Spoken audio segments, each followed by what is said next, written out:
To finish out Excel project, for the last part we're going to do is mainly formatting and making it look nice. And this actually is a pretty interesting way to use this in Excel. And what I'm going to do is start off by using figure 4-35, and I'm going to highlight this area right here. And there's a couple ways to do this, and I'll show you both ways, just because one way may be desired more than the other. One way the book has you do it is after you highlight the cells you want to format, we're basically going to put some borders around these areas. So I'm going to right click, go to Format Cells. I'm going to go under Border, and I'm going to select, make sure I select the correct line. Again, I'm not going to be terribly picky if you pick the wrong line. And I'm going to select green.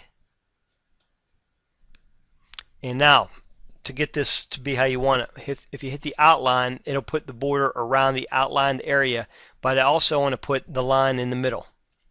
And that's how that's done. And you can use these buttons around here to turn these on or turn these off as desired. And that puts the borders that way. Alright, I'm going to do the same idea for these areas down here. I'm going to highlight this area. Do this a little different. Up here on your Home tab, you have a border option. If you click on the triangle beside it and go to more borders, it brings up the same area. I'm going to click on that, go to green.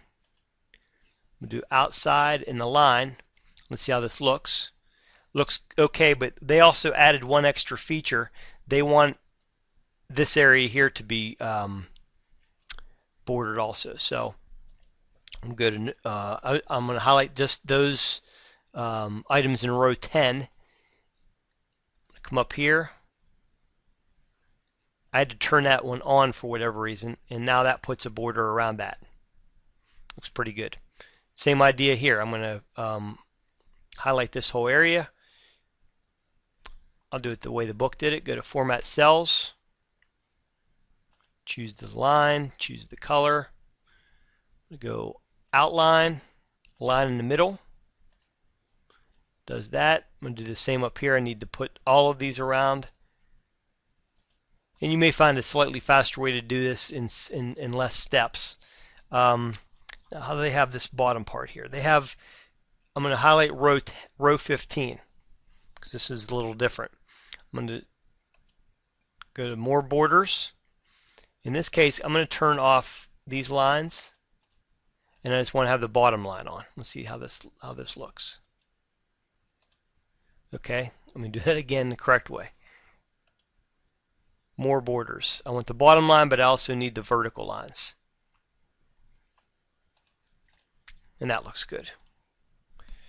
Alright, now that we have our lines put in there, something else that's a nice feature is I'm going to highlight this area that I put the borders around, and I'm going to use my bucket fill, or my fill color, and I'm going to make that white. And it really takes your grid lines away from behind the table. Just kind of sets off your data much better. Okay, and that looks pretty good. Let's see, one other item they have us do in this chapter that is kind of a neat feature. It's called a pointer. And what a pointer does is it will highlight or select an area and have some formatting to kind of show you the area you want to choose. So what I'm going to do is I'm going to click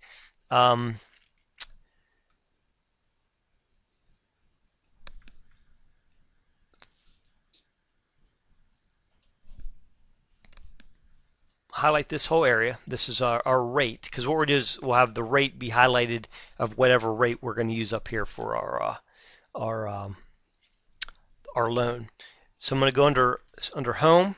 I'm going to go to Conditional Formatting. I'm going to select Highlighted Rules that are equal to.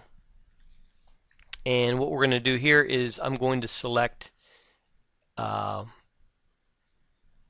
F4. And what that does is that now changes, will be highlighted in red. Now if I change this to say 3.5, it'll change that, as will all the numbers. So good to kind of check that. 3.0, and that's what the pointer does, is it changes to reflect that area there. So the last thing the book recommends, and I do too, is go through and try some different values to see how your loan is affected when you change the rate, the loan amount, the price, things along those lines, how many years. And this is actually a great tool to save if you're ever going to buy a car or a house or something on a loan, to kind of figure out what your payments are going to be. So actually a very useful application. So good luck on this one.